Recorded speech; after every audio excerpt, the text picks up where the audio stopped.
Hello dear students, welcome to Guru academy YouTube channel. आज हम बात करने वाले हैं रेट साइंस बायोलॉजी की सीरीज के अंदर। सोमवार से शनिवार तक हम लोग रोज 9:30 बजे एक टॉपिक को डिस्कस करेंगे, मतलब एक वीडियो अपलोड हो जाएगा आपके लिए। और 5 महीने पहले मैंने रेट साइंस की जो बायोलॉजी की सीरीज स्टार्ट की थी, लेकिन उसके बाद में मैंने 10 वीडियो बना के छोड़ दिए थे। उस समय रेस्पॉन्स थोड़ा अच्छा नहीं आ रहा था, लेकिन बाद में मुझे लगा कि रेस्पॉन्स रियली में अच्छा आ रहा है। और मैं एक बात पहले भी बोल चुका हूँ कि मुझे किसी ने बोला था कि सर रीट में भी आप थोड़ा डीप पढ़ाइए, लेकिन जितनी जहाँ ज़रूरत है उतना ही हम उसे डिटेल से स्टडी करेंगे। जैसे मैंने बायोलॉजी के अंदर डाइजेस्टिव सीरीज की एक नीट के लिए सीरीज स्टार्ट कर रखी है, वहाँ मैं बहुत ज़्यादा डीप से स्टडी करवा रहा हूँ। या फिर जैसे मैं नर्सिंग या फार्मेसी के जब 5-6 महीने बाद वीडियो स्टार्ट करूंगा, मेरे दिमाग में प्लान चल रहा है नर्सिंग और फार्मेसी के लिए या नीट के लिए, तो उस समय मैं वहाँ पे डिटेल से स्टडी उनको करवा दूंगा, आपको डिटेल से डिस्कस कर लेंगे। लेकिन फिलहाल जो रीट के अंदर जो टॉपिक है वहाँ पर आपके जो भी जितना दे रखा है रीट के सिलेबस के अकॉर्डिंग उतना ही आपको क्लियर करना है। क्योंकि देखो, हमारे को जिस एग्जाम की प्रिपरेशन करने हैं उस एग्जाम की प्रिपरेशन के अकॉर्डिंग ही हमारे को क्या करनी चाहिए, स्टडी करनी चाहिए। मेरा मानना ये है। तो जितना हमारे लिए रीट के लिए इंपॉर्टेंट है उतना ही हम लोग रीट के अंदर क्या करेंगे, डिस्कस करेंगे। सो डियर गाइस, आज हमारा जो टॉपिक है वो है पादपों में श्वसन। आपको मैं पहले एक बात बता देता हूँ, मैं हमेशा जो भी आप पढ़ते हैं उसको अच्छे से पढ़िए। क्योंकि एग्जाम के अंदर एक बात आप मान के चलिए कि रेट साइंस वाले जो है, मतलब बायोलॉजी वाले हैं, तो वो बायोलॉजी की तैयारी करेंगे। अब अगर बायोलॉजी की तैयारी करके मतलब आपको पता है कि ये टॉपिक मेरे हैं और इस टॉपिक को आपने तैयार कर लिया है, फिर भी अगर आपका इस टॉपिक से अगर क्वेश्चन वहाँ रॉन्ग होता है, यानी कि कहीं ना कहीं आपके इस कोर्स यानी कि ये जो टॉपिक है इसमें कहीं ना कहीं कमी रह गई है। कमी यहाँ यह रह जाती है कि कंपटीशन एग्जाम के अंदर ऑब्जेक्टिव क्वेश्चन आ रहे हैं आपके पास में। जैसे बोर्ड के अंदर तो रिटर्न होता है कि भाई श्वसन क्या है, तो उससे रिलेटेड आपने 10 लाइन लिख दी, 4 नंबर का क्वेश्चन था तो आपको 2 दे देगा, 3 दे देगा। यहाँ पर तो ये है कि अगर करेक्ट है तो पूरा जितना भी मार्क्स है उसका पूरा मिल जाएगा आपको। अगर ऑप्शन रॉन्ग लगा दिया तो पूरे मार्क्स चले गए आपके। यानी कि यहाँ पर ये कहना चाह रहा है, मेरा कहने का मतलब ये है साफ सुथरा सा, कि यानी कि जो भी आप पढ़ रहे हैं उसको वर्ड टू वर्ड पूरा कंप्लीट कीजिए। जैसे एनसीईआरटी नीट कैसे फॉलो करता है, नीट के अंदर जो नीट के स्टूडेंट होते हैं एनसीईआरटी को कैसे फॉलो करते हैं, वर्ड टू वर्ड, क्योंकि वहां पर एनसीईआरटी को बहुत ज्यादा फॉलो करना जरूरी है। वैसे का वैसे यहाँ पर भी हमारे पास में। अब देखो, कुछ लोग समझते हैं श्वसन और श्वासन। श्वसन का मतलब केवल ये नहीं है कि आप सांस ले रहे हैं और सांस छोड़ रहे हैं, यही श्वसन है, नहीं।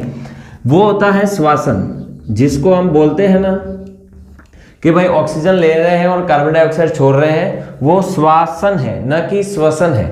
यानी कि ये तो ब्रीथिंग है, जिसको हम इंग्लिश में क्या बोलते हैं, ब्रीथिंग। एंड जो सेकंड आपका है हमारे पास में, वो क्या है, श्वसन। हम जो पढ़ने जा रहे हैं वो क्या है, श्वसन है, न कि श्वासन। श्वासन का मीनिंग है ब्रीथिंग से और श्वसन का मीनिंग है रेस्पिरेशन से। कई बार एग्जाम के अंदर यह भी क्वेश्चन पूछा गया है, what is the difference between श्वासन एंड श्वसन, यानी कि श्वासन और श्वसन के बीच में अंतर क्या है। श्वासन तो उस प्रक्रिया का नाम है, जैसे हम ऑक्सीजन ले रहे हैं, कार्बन डाइऑक्साइड छोड़ रहे हैं, जो योगा करते समय हम करते हैं नॉर्मली, तो वो श्वासन है। श्वसन का मतलब ही क्या है ये समझेंगे, सबसे इंपॉर्टेंट यहाँ पर ये है। तो श्वसन का मतलब क्या है कि जितने भी हम दैनिक जीवन में कार्य कर रहे हैं, जैसे कि मान लो मैं बोल रहा हूँ और जैसे बोलने के बाद में और भी काम कर रहे हैं, जैसे श्वसन है, सॉरी अपने गति है, प्रजनन है, जनन करना है, गति है, भोजन करना है, शरीर में अवशोषण हो रहा है या ट्रांसपोर्टेशन हो रहा है बॉडी के अंदर किसी भी फूड मटेरियल का, या फिर मैं परिवहन कर रहा हूँ, मेरे अंदर जो गति हो रही है, संकुचन हो रहा है, या भी जो भी क्रिया शरीर की, उन सब के लिए हमें किसकी आवश्यकता है, ऊर्जा की आवश्यकता है। और ये जो ऊर्जा है, एनर्जी, ये एनर्जी हमारे को किसके माध्यम से प्राप्त होगी, तो हम कहेंगे श्वसन के माध्यम से। किसके माध्यम से, श्वसन के माध्यम से। यानी कि श्वासन वो प्रक्रिया है जिसमें हम ऑक्सीजन को ले रहे हैं और कार्बन डाइऑक्साइड को बाहर छोड़ रहे हैं, लेकिन उस ऑक्सीजन के अंदर आने के बाद में क्या वो ऑक्सीजन काम करेगी, वो है श्वसन। तो उसके लिए हम ये कह सकते हैं कि श्वसन वास्तव में है क्या।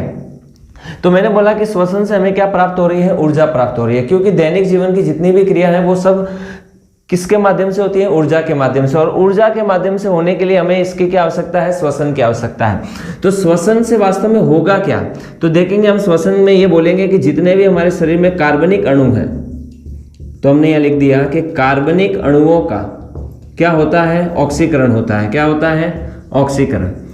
अब एक बात देखेंगे कि कार्बनिक अणु हमारे शरीर में क्या क्या हो सकते हैं। ये कार्बनिक अणु या ऑर्गेनिक जो मटेरियल है ये आया कहाँ से, तो जैसे कि हम कह सकते हैं हमारे भोजन के माध्यम से।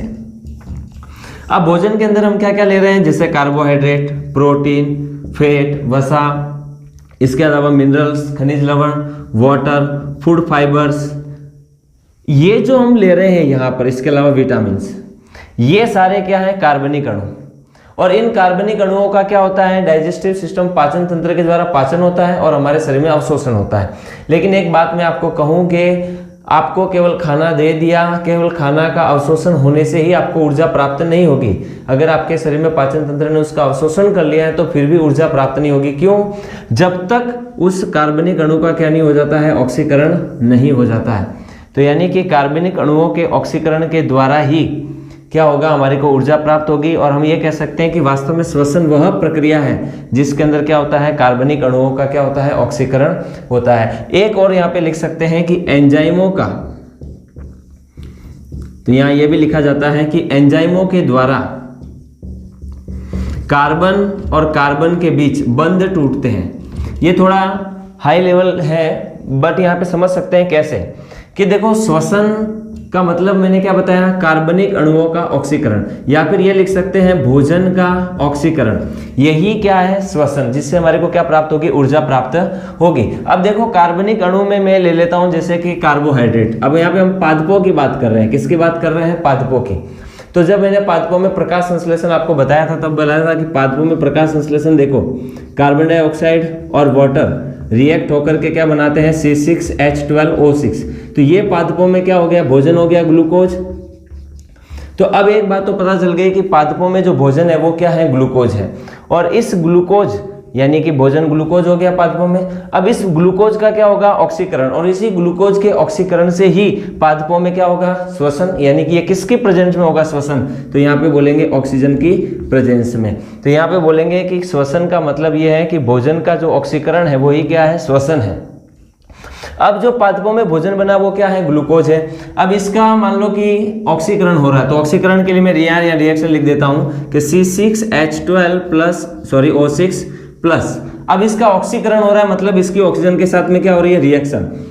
और ये ऑक्सीजन आई किसकी वजह से, श्वसन की वजह से। हमने श्वसन किया मतलब श्वसन लिया, तो यहाँ पे ऑक्सीजन आई। अब इसका ऑक्सीकरण होने से यहाँ पर क्या होगा, इसका टूट जाएगा। तो यहाँ पे हम बोलेंगे कि एक तो कार्बन डाइऑक्साइड गैस रिलीज होगी और क्या बनेगा यहाँ पर, वाटर, और यहाँ पर एनर्जी भी क्या होगी, रिलीज होगी। और इसी एनर्जी के लिए ही तो हम श्वसन करते हैं, जो इसको हम यहाँ पे एनर्जी किस रूप में हमें प्राप्त होगी, ATP के रूप में। तो हमने बोल दिया कि वास्तव में भोजन का ऑक्सीकरण ही क्या कहलाता है, श्वसन। और पौधों में भोजन क्या बनता है, ग्लूकोज, जो प्रकाश संश्लेषण की क्रिया के द्वारा बनता है। और जो प्रकाश संश्लेषण की क्रिया द्वारा भोजन बना उसका ऑक्सीजन की उपस्थिति में क्या होता है, ऑक्सीकरण, कार्बन डाइऑक्साइड गैस, वाटर और एनर्जी क्या होती है, ATP के रूप में रिलीज होती है। और इसी को हम क्या बोलते हैं, श्वसन। अब हम यहाँ पे आगे और डिटेल से पढ़ेंगे कि जो हमारे अंदर श्वसन है यह भी कितने प्रकार का होता है, 2 प्रकार का। एक तो होता है ऑक्सी श्वसन और जो दूसरा होता है वो होता है अनॉक्सी श्वसन। तो एक बात आपको पता चल गई कि शरीर में जितनी भी जैविक क्रिया हो रही है उन सभी के लिए हमें किसकी आवश्यकता होती है, ऊर्जा की। और ये ऊर्जा हमारे को किसके माध्यम से प्राप्त होती है, श्वसन। और श्वसन का मतलब होता है कार्बनिक अणु या भोजन का क्या होता है, ऑक्सीकरण। और ये जो ऑक्सीकरण हो रहा है हमारे पास में एंजाइमों के द्वारा कार्बन कार्बन बंध का टूटना। देखो यहाँ पर कार्बन 1 2 3 4 6 कार्बन है। इन कार्बन के बंध टूटने से ही यहाँ पे CO2 गैस, H2O और ATP क्या होती है, रिलीज होती है। और हमारे को क्या होती है, ऑक्सीकरण के द्वारा एनर्जी ऑब्टेन होती है। अब हम बात करेंगे ऑक्सी श्वसन और अनॉक्सी श्वसन के बारे में। देखो एक ये लाइन है NCERT की जो मुझे बहुत ही प्यारी लगती है, डू प्लांट्स ब्रीथ, क्या पादप सांस लेते हैं। उससे पहले हम एक ये समझेंगे कि ऑक्सीकरण के दौरान यानी कि जब प्रकाश संश्लेषण के द्वारा ग्लूकोज बना था C6H12O6, तो इसका क्या हुआ, ऑक्सीकरण हुआ। किसकी प्रेजेंस में, ऑक्सीजन की प्रेजेंस में। इसके बाद में हम देखेंगे ऑक्सी श्वसन और अनॉक्सी श्वसन के बारे में। पहले हम तो ये बात करेंगे कि ऑक्सीकरण की उपस्थिति में ही यहाँ पर क्या होगा, श्वसन होगा पादपों के अंदर। और जब ऑक्सीजन की अनुपस्थिति में होगा तब अल्कोहल का निर्माण होगा। इसको भी मैं पूरा बताऊंगा आपको। पहले हम ये देखेंगे कि जैसे कि ये C6H12O6 है जो ग्लूकोज है, इसका क्या हो रहा है, ऑक्सीकरण। किसकी प्रेजेंस में? ऑक्सीजन की उपस्थिति में इसका ऑक्सीकरण होगा। और जब इसका ऑक्सीकरण होगा तो एक तो अपनी क्या निकलेगी CO2 6 मोल CO2 एंड 6 मोल क्या निकलेंगे अपने H2O। और यहाँ पर क्या निकलेगी? एनर्जी भी निकलेगी। क्या निकलेगी? एनर्जी, जो किस रूप में होगी? ATP के रूप में। किस रूप में होगी? ATP के रूप में। और ATP को हम क्या बोल सकते हैं? Adenosine triphosphate. क्या बोलते हैं? Adenosine triphosphate. और जब ये ATP टूटता है तो आपको ध्यान होगा ये ADP में कन्वर्ट हो जाता है और एक फॉस्फेट ग्रुप अलग हो जाता है, एडिनोसिन डाइफॉस्फेट। क्योंकि इसके अंदर अभी फॉस्फेट कितने हैं? 3 हैं, तो इसलिए लग दिया एडिनोसिन ट्राइफॉस्फेट। और जब टूटेगा तो ADP और फॉस्फेट, एक फॉस्फेट अलग जिसको फॉस्फेटाइज बोलते हैं, और ये एडिनोसिन डाइफॉस्फेट हो गया अपना। अब देखेंगे ये तो हो गई ऑक्सीकरण की रिएक्शन। यहाँ पे लिखा है कि ऑक्सीकरण के दौरान ऊर्जा यानी कि जो एनर्जी निकल रही है, यहाँ पर आपको एक सवाल ये भी पूछ सकते हैं कि एनर्जी कितनी निकलेगी? 36 ATP। लेकिन अगर यहाँ पे आपको 38 ATP लिखाई दे तो वो भी आपके लिए दोनों ही ऑप्शन क्या है? करेक्ट है। 36 ATP एंड 38 ATP दोनों ही ऑप्शन क्या होंगे? करेक्ट होंगे। तो यहाँ पे लिखेंगे कि ऑक्सीकरण के दौरान जो ऊर्जा निकलेगी वो एंजाइमों के द्वारा नियंत्रित होती है। यानी कि ये हमारे को ऐसा लग रहा है कि ये बहुत ही सिंपल प्रोसेस है कि भाई भोजन का ऑक्सीकरण हुआ और एनर्जी हमारे को प्राप्त हो गई, लेकिन रियली में ये इतना प्रोसेस सिंपल नहीं है। जब हम ग्लाइकोलाइसिस की अगर हम बात करेंगे तो ग्लाइकोलाइसिस के 10 स्टेप होते हैं। जब आप 11th की बायोलॉजी NCERT वहाँ देखेंगे तो आपको पता चलेगा कि इसमें ग्लाइकोलाइसिस प्रोसेस होगा और उसके अंदर भी 10 स्टेप है। वो जब 10 स्टेप कंप्लीट होते हैं तब जाकर के ये हमारे को एनर्जी क्या होती है? ऑब्टेन होती है। तो यानी कि बोल दिया कि ये जो ऑक्सीकरण या जो श्वसन हो रहा है, यानी कि ये भोजन का जो ऑक्सीकरण हो रहा है, ये ग्लूकोज का, इस ग्लूकोज का ऑक्सीकरण होने के लिए ये जो प्रक्रम हो रहा है ये किसके द्वारा नियंत्रित हो रहा है? एंजाइमों के द्वारा। और ये एंजाइमों के द्वारा नियंत्रित होने वाला धीमा श्रृंखलाबद्ध यानी स्टेप बाय स्टेप होने वाला है, यानी कि इसके जो स्टेप हैं उनके भी सीक्वेंस होती है। उसके बाद में हमने लिखा है कि अभिक्रियाओं की एक श्रृंखला में क्या होती है? मुक्त होती है। यानी कि ये भी नहीं बोल सकते कि 36 ATP एक साथ में एनर्जी रिलीज होगी, नहीं। जब मैंने आपको बताया ग्लाइकोलाइसिस के अंदर कितने स्टेप होंगे? 10 स्टेप।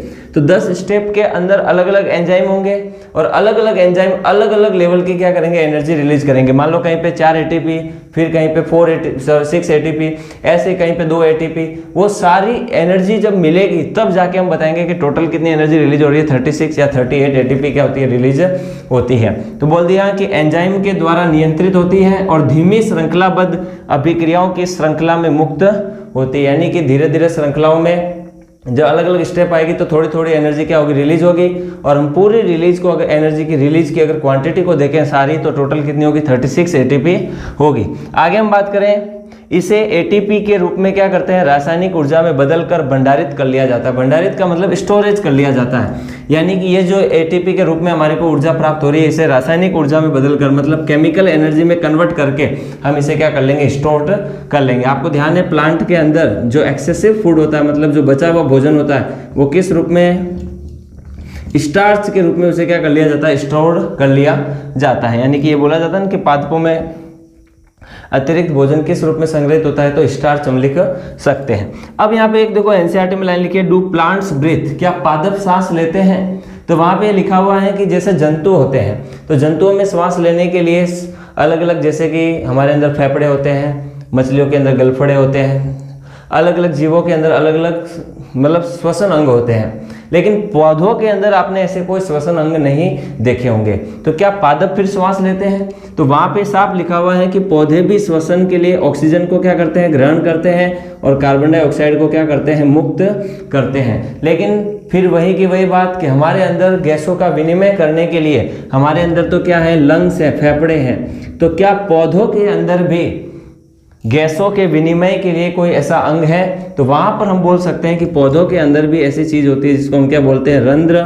और दूसरी बात कहें तो वात रंध्र, जिसे क्या बोलते हैं? हम स्टोमेटा भी बोलते हैं। तो रंध्र और वात रंध्र ये पौधों में गैसों के विनिमय के लिए क्या करते हैं? काम आते हैं। और यहाँ पर अगर हम बात करें इंसान के अंदर तो हम बात करेंगे लंग्स की, और अगर अलग जंतुओं की बात करें तो कईयों में क्या होते हैं? गिल्स होते हैं, कईयों के अंदर क्लोम होते हैं। तो अलग अलग जीवों के अंदर जंतुओं की बात थी, और पौधों के अंदर अगर गैसीय विनिमय की बात पूछेंगे तो हम बोलेंगे रंध्र और वात रंध्र क्या होते हैं? पाए जाते हैं। अब हम बात करेंगे ऑक्सी श्वसन और अनॉक्सी श्वसन के बारे में। देखो नाम से पता चल रहा है ऑक्सी और यहाँ लिखा है अनॉक्सी। कुछ लोग यहाँ पे गड़बड़ एक करते हैं, वो कन्फ्यूजन सबसे ज़्यादा होता है यहाँ पर। अगर जब यहाँ पे सबसे बड़ी गलती होती है तो यहाँ पर कुछ लोग ये समझ लेते हैं ऑक्सी श्वसन का मतलब जो वायु की उपस्थिति में होता है। क्या होता है कि जो आप अगर पुरानी बुक देखें आज से 5-6 साल पुरानी, तो वहाँ पे कुछ बुकों के अंदर ये मिस्टेक थी पहले कि वायु की उपस्थिति में जो श्वसन होता है। तो देखो एक बात, बिना वायु की उपस्थिति में तो कोई श्वसन ही नहीं हो सकता, क्योंकि अगर जहाँ वायु नहीं है वहाँ तो निर्वात हो गया, और जब निर्वात है तो वहाँ पर वो जीव कैसे जीवित है। सबसे बड़ी बात तो ये है। तो यहाँ पे ध्यान देना है, आणविक ऑक्सीजन की उपस्थिति में अगर कोई श्वसन होता है, यानी कि जब भोजन का ऑक्सीकरण किसके उपस्थिति में हो रहा है, ऑक्सीजन की उपस्थिति में। देखो यहाँ पे आणविक का मतलब ये है कि एक तो होता है ये ऑक्सीजन और एक होता है O2। अगर केवल ये ऑक्सीजन है तो ये है परमाणविक ऑक्सीजन, और ये जो ऑक्सीजन है ये आपका कौन सा ऑक्सीजन है, आणविक ऑक्सीजन, जिसको मॉलिक्यूलर ऑक्सीजन और इसको हम क्या बोलते हैं, नवजात ऑक्सीजन, बेबी ऑक्सीजन या परमाणविक ऑक्सीजन भी बोल सकते हैं। तो जब ऑक्सीजन, आणविक ऑक्सीजन की उपस्थिति के अंदर अगर श्वसन होता है, या आप भी बोल सकते हैं कि जब भोजन का ऑक्सीकरण आणविक ऑक्सीजन की उपस्थिति में होता है तो कौन सा श्वसन होगा, ऑक्सी श्वसन। यानी कि कार्बनिक अणु यानी जो भोजन है अगर उसका पूर्ण ऑक्सीकरण हो रहा है तो पूर्ण ऑक्सीकरण हमेशा आणविक ऑक्सीजन की उपस्थिति में ही क्या होगा, पॉसिबल होगा। और मैं ये रिएक्शन आपको पहले भी बता चुका हूं कि जैसे कि ये पौधों के अंदर भोजन बनता है C6H12O6। अब यहाँ पर देखो आणविक ऑक्सीजन आ गया है, इसकी उपस्थिति में इसका क्या होगा, पूर्ण ऑक्सीकरण। CO2 गैस के 6 मोल बनेंगे, वाटर के भी 6 मोल बनेंगे, और इसके अलावा यहाँ पर क्या होगी, एनर्जी रिलीज होगी, जो मैंने आपको बताया था 36 ATP या 38 ATP लिख सकते हैं। समझ में आई बात। अब यहाँ पर ध्यान देने वाली बात यह है, इसके और इसमें कोई डिफरेंस नहीं है। जब आणविक ऑक्सीजन की उपस्थिति में श्वसन हो तो ऑक्सी श्वसन, और जब आणविक ऑक्सीजन की अनुपस्थिति में श्वसन हो रहा है तो समझ जाना किसकी बात हो रही है, अनॉक्सी श्वसन। ध्यान देना, वायु की अनुपस्थिति नहीं है, केवल आणविक ऑक्सीजन की अनुपस्थिति है। और एक बात और मैं बता देता हूं, कुछ लोग यहाँ पे ये कहते हैं कि ऑक्सीजन बिल्कुल अब्सेंट होती है, तो ये भी बात रॉन्ग है। कुछ आंशिक ऑक्सीजन यहाँ पर उपस्थित होगी, लेकिन यहाँ पे हम यही लिख देते हैं कि आणविक ऑक्सीजन की अनुपस्थिति में, या फिर लिख सकते हैं कि जब आंशिक ऑक्सीजन की उपस्थिति में अगर श्वसन होता है तो वो कौन सा होता है, अनॉक्सी श्वसन। यानी ऑक्सीजन यहाँ पे बिल्कुल अब्सेंट नहीं होगा, कुछ मात्रा होगी जो फर्मेंटेशन। अब ये तो पादपों की बात कर रहे हैं हम लोग। अगर जीवाणुओं के अंदर अनॉक्सी श्वसन होता है, कई जीवाणुओं के अंदर, कई जंतुओं के अंदर, मतलब जीवाणुविक जंतुओं के अंदर, तो वहां पर आंशिक ऑक्सीजन की उपस्थिति होती है और इसी के कारण से वो लैक्टिक एसिड बना पाते हैं। अब यहाँ पर जब कार्बनिक अणुओं के ऑक्सीकरण की बात आएगी तो यहाँ पर ऑक्सीकरण कैसा होगा, अपूर्ण। जबकि ऑक्सी श्वसन में ऑक्सीकरण क्या हो रहा था, पूर्ण। जबकि यहाँ पर अनुपस्थिति और उपस्थिति, देखो सिर्फ यही डिफरेंट है, बाकी कोई डिफरेंट नहीं है दोनों के बीच में। यहाँ पर आणविक ऑक्सीजन की अनुपस्थिति में श्वसन होगा, और दूसरी बात, जो कार्बनिक अणु का ऑक्सीकरण हो रहा है वो कैसा होगा, अपूर्ण होगा, क्योंकि यहाँ पर ऑक्सीजन की उपस्थिति प्रॉपर नहीं है। तो यहाँ पर एक चीज आपको एग्जाम में पूछ सकते हैं, और वो ये है कि जब पादपों में श्वसन होता है ऑक्सी, तब किसका निर्माण होता है, कार्बन डाइऑक्साइड, वाटर और एनर्जी रिलीज होती है। ये बात तो हमारे को पता चल गई। लेकिन जब बात आ रही है कि अनॉक्सी श्वसन जब पादपों में होगा, जब कार्बनिक अणुओं का अपूर्ण ऑक्सीकरण होगा, तब कौन कौन से पदार्थ बनेंगे, तो आपको एक ही चीज यहाँ पे ध्यान देना है। कुछ लोग यहाँ पे क्या लिखते हैं, एल्कोहल का निर्माण होता है, लेकिन एल्कोहल कौन सा बनेगा ये बताना बहुत जरूरी है। तो यहाँ पर आप बता सकते हैं इथेनॉल। कौन सा बता सकते हैं, इथेनॉल। समझ में आ गई बात। तो इथेनॉल का क्या होगा, यहाँ पर निर्माण होगा, ये आपको ध्यान देना है। दूसरी बात, अगर यहाँ पर आपको कभी लैक्टिक अम्ल का ऑप्शन मिल जाए तो आप इसको भी टिक लगा सकते हैं, लेकिन लैक्टिक अम्ल मोस्ट ओवर जंतुओं में देखा जाता है।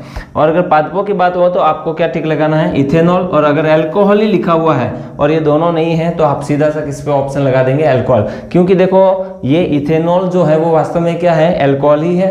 तो यहाँ पर हम बोल देंगे कि अनॉक्सी श्वसन जब पादपों में होता है तो कार्बनिक अणुओं का अपूर्ण ऑक्सीकरण होगा, और इस अपूर्ण ऑक्सीकरण के कारण से जो उत्पाद प्राप्त होगा हमारे को वो क्या होगा, अल्कोहल प्राप्त होगा, जिसे हम इथेनॉल भी बोल सकते हैं। अगर जंतुओं में अनॉक्सी करण हो रहा है यानी अनॉक्सी श्वसन, तो वहां पर आपको क्या देखने को मिलेगा, लैक्टिक अम्ल देखने को मिलेगा। ये चीज को आपको ध्यान देना है। एक क्वेश्चन ये बन सकता है कि ये दोनों की दोनों रिएक्शन कहां पर होती है, तो हम बोलेंगे कहां पर होती है, कोशिका द्रव्य के अंदर होती है। किसके अंदर होगी, कोशिका द्रव्य मतलब साइटोप्लाज्मा के अंदर होगी। अब हम बात कर रहे हैं ग्लाइकोलाइसिस प्रोसेस के अंदर। ग्लाइकोलाइसिस प्रोसेस एक ऐसा प्रोसेस है जो पौधों के अंदर श्वसन के लिए सबसे इंपॉर्टेंट प्रोसेस है, क्योंकि देखो यहाँ लिखा है कि यह सभी जीवों में उपस्थित है। यानी कि हम ये नहीं कह सकते हैं कि ग्लाइकोलाइसिस केवल पादपों में देखने को मिलेगा, ये आपको जंतुओं में भी देखने को मिलेगा। और सबसे पहले तो मैं मीनिंग ये बता देता हूँ कि ग्लाइको का मीनिंग क्या है। ग्लाइको का मतलब है ग्लूकोज से, किससे मतलब है, ग्लूकोज से। और लाइसिस का मतलब आपको मतलब होता है ब्रेकिंग डाउन, मतलब तोड़ना किसी चीज को। तो यानी कि ग्लाइकोलाइसिस से साफ मीनिंग पता चल रहा है, ग्लूकोज को क्या कर रहे हैं, ब्रेक डाउन कर रहे हैं। यानी यहाँ पे एक लिखा है श्वसन का उभयनिष्ठ चरण। उभयनिष्ठ का मीनिंग यहाँ पर सिंपल सा ये है कि ये ऑक्सीजीव और अनऑक्सीजीव, यानी कि जो ऑक्सीजन की उपस्थिति में श्वसन करते हैं और जो ऑक्सीजन की अनुपस्थिति में श्वसन करते हैं, ये आपको दोनों के अंदर देखने को मिलेगा। तो यहाँ पे लिख सकते हैं कि ये ऑक्सी और अनऑक्सी दोनों टाइप के जीवों के अंदर आपको ये ग्लाइकोलाइसिस प्रोसेस देखने को मिलेगा, इसलिए यहाँ पे लिखा गया है कि ये उभयनिष्ठ चरण है। दूसरी बात, इसके लिए ऑक्सीजन की कोई आवश्यकता नहीं है, यानी कि अगर आंशिक ऑक्सीजन उपस्थित है तो भी आपका ग्लाइकोलाइसिस प्रोसेस हो सकता है, यानी कि ग्लूकोज टूटेगा और ग्लूकोज से आपको क्या प्राप्त होगी, एनर्जी प्राप्त होगी। दूसरी बात कि ये प्रोसेस होता कहाँ पे है, तो इसके लिए आपको ध्यान देना है कि ये प्रोसेस कहाँ होता है, कोशिका द्रव्य के अंदर। किस में होगा, कोशिका द्रव्य में। दूसरी बात, ग्लाइकोज का मीनिंग शर्करा का मतलब शुगर से है, यानी कि ग्लूकोज से है, और लाइसिस का मतलब है विघटन यानी टूटने से। अब दूसरी बात, इसको ईएमपी पाथवे भी कहा जाता है। अगर आप एनसीईआरटी की बुक पढ़ेंगे तो एनसीईआरटी की बुक के अंदर साफ लिखा हुआ है कि इसे ईएमपी पाथ भी कहा जाता है। ईएमपी पाथ का मीनिंग सिंपल सा ये है कि यहाँ पर ई का मीनिंग है एम्बडेन एंड मेयर हॉफ एंड परनास। ये तीन साइंटिस्ट थे, इन्हीं तीनों साइंटिस्ट ने मिलकर इसको क्या किया था, डिस्कवर किया था, और उन्हीं के नाम पर इसे ईएमपी पाथवे भी कहा जाता है। दूसरी बात, अनॉक्सी जीवों के अंदर अगर श्वसन का कोई एकमात्र प्रोसेस है तो वो कौन सा प्रोसेस है, ग्लाइकोलाइसिस। क्योंकि आपको मालूम है कि जो ऑक्सीजीव हैं उनके अंदर तो ग्लूकोज का क्या होगा, ऑक्सीकरण, और ऑक्सीकरण होने से CO2 और H2O निकल जाएगा। और इसके अलावा यहाँ पर जो हमने बोला था 38 ATP भी क्या होगी, रिलीज होगी। तो ये जो 38 ATP रिलीज हो रही है वो ऑक्सीजीवों में था, लेकिन अनऑक्सीजीवों के अंदर हमने बोला था इथेनॉल बनता है जो इतनी एनर्जी प्रोवाइड उनको नहीं कर रहा है। अगर आपको कोई ये पूछ ले कि अनऑक्सीजीवों के अंदर यानी अनॉक्सी श्वसन अगर किसी पादप में होता है तो वहां कितनी ATP रिलीज होगी, तो आप बता देना 2 ATP। कितनी होगी, 2 ATP, जो बहुत ही कम है। दूसरी बात, ग्लाइकोलाइसिस प्रोसेस का होगा, कोशिका द्रव्य में होगा, और ग्लाइकोलाइसिस के अंदर ग्लूकोज का एक अणु टूट करके पायरुविक अम्ल के कितने अणुओं में टूट जाता है, 2 अणुओं में। अब देखो मैंने यहाँ पे 3C लिखा है, क्योंकि आपको पता है कि ग्लूकोज के अंदर कितने कार्बन होते हैं, 6 कार्बन। अब 6 कार्बन टूट करके पायरुविक अम्ल के कितने अणु बना रहे हैं, 2 अणु। यानी कि पायरुविक अम्ल के अंदर कितने कार्बन होते हैं, 3 कार्बन, और पायरुविक अम्ल के 2 अणु बन रहे हैं, तो यानी कि टोटल कितने कार्बन हो गए, 6 कार्बन। इस प्रकार से ये ग्लूकोज का एक अणु पायरुविक अम्ल के 2 अणुओं में टूटता है, और पायरुविक अम्ल के एक अणु में कार्बन की संख्या कितनी होगी, 3 होगी। इसका आपको विशेष ध्यान देना है। नेक्स्ट, ग्लाइकोलाइसिस प्रोसेस में ATP कितने बनेंगे, 8। कितने बनेंगे, 8। अब आप बोलेंगे कि सर आपने बोला था 38 ATP बनते हैं, तो 38 ATP कैसे बनते हैं वो समझेंगे पहले। ग्लाइकोलाइसिस में केवल कितने बनेंगे, 8 ATP, और बाकी के जो 30 ATP हमारे बाकी रहेंगे वो किस में बनेंगे, क्रेब्स साइकिल में। किस में बनेंगे, क्रेब्स साइकिल में। यानी कि जो 38 ATP का प्रोसेस है, मैंने पहले ही बता दिया था डेफिनेशन में कि ग्लाइकोलाइसिस प्रोसेस या जो रेस्पिरेशन का प्रोसेस है वो एक मतलब ये प्रोसेस वाइज प्रोसेस है, मतलब स्टेप बाय स्टेप प्रोसेस है। तो सबसे पहले क्या होगा, ग्लाइकोलाइसिस, और ग्लाइकोलाइसिस में कितने ATP बनेंगे, 8। और इसी ग्लाइकोलाइसिस में हमने बोला कि ग्लूकोज टूट के किस में कन्वर्ट हो गया, पायरुविक एसिड में। और बाद में हमने लिखा है कि इस ग्लाइकोलाइसिस का जो अंतिम उत्पाद है वो क्या होगा, पायरुविक अम्ल, जो कितने कार्बन का होता है, 3 कार्बन का। और ये क्रेब्स चक्र के द्वारा बाद में क्या होगा, विघटित होगा पायरुविक अम्ल। और ये पायरुविक अम्ल जब क्रेब्स साइकिल के द्वारा डायलिसिस और लाइसिस होगा यानी विघटित होगा, तब कितने एटीपी बनेंगे, 30 एटीपी। और टोटल इस प्रकार से हम बोल देंगे कि हमारे पास में कितने एटीपी बनेंगे, 38 एटीपी। तो यहाँ पे ये बोल सकते हैं कि जब ऑक्सी रेस्पिरेशन होता है यानी एरोबिक रेस्पिरेशन जब होगा तो एरोबिक रेस्पिरेशन के अंदर 38 एटीपी हमारे को कैसे मिलेंगे, ग्लाइकोलाइसिस से 8 और क्रेब्स साइकिल से कितने मिल जाएंगे, 30 एटीपी। इस तरीके से टोटल 38 एटीपी हमारे को क्या होंगे, ऑब्टेन होंगे। और लास्ट में हम बोल सकते हैं कि क्रेब्स चक्र कहाँ पर संपन्न होता है, माइटोकॉन्ड्रिया में, जबकि ग्लाइकोलाइसिस कहाँ पे संपन्न होता है, कोशिका द्रव्य में। और क्रेब्स चक्र के अंदर हमारे को कितने एटीपी मिलेंगे, 30 एटीपी मिलेंगे। और ध्यान देना, क्रेब्स चक्र के लिए आपको ऑक्सीजन की उपस्थिति अनिवार्य है। और जब भी ऑक्सीजन की उपस्थिति में ऑक्सीकरण होता है तो आपने देखा कि एटीपी भी क्या होते हैं, अधिक प्राप्त होते हैं। क्योंकि देखो ग्लाइकोलाइसिस में मैंने लिखा था ऑक्सीजन की आवश्यकता नहीं है, तो यहाँ पे आंशिक ऑक्सीजन की उपस्थिति होती है और इसी कारण से 8 एटीपी प्राप्त हुए। और क्रेब्स चक्र का होता है माइटोकॉन्ड्रिया में और ऑक्सीजन की उपस्थिति में हुआ तो कितने एटीपी प्राप्त हुए, 30। और इस तरीके से टोटल हमारे को कितने एटीपी प्राप्त होते हैं, 38 एटीपी प्राप्त होते हैं। नेक्स्ट वीडियो के अंदर हम लोग पादपों में उत्सर्जन को देखेंगे। आज का जो हमारा टॉपिक था पादपों में श्वसन, वो कंप्लीट हो चुका है। नेक्स्ट वीडियो के अंदर हम पादपों में उत्सर्जन और एक इसी से रिलेटेड जो टॉपिक है श्वसन गुणांक, रेस्पिरेटरी क्वाइटेंट, उसको भी क्या करेंगे, डिस्कस करेंगे। Thanks for watching. जय हिंद, वंदे मातरम।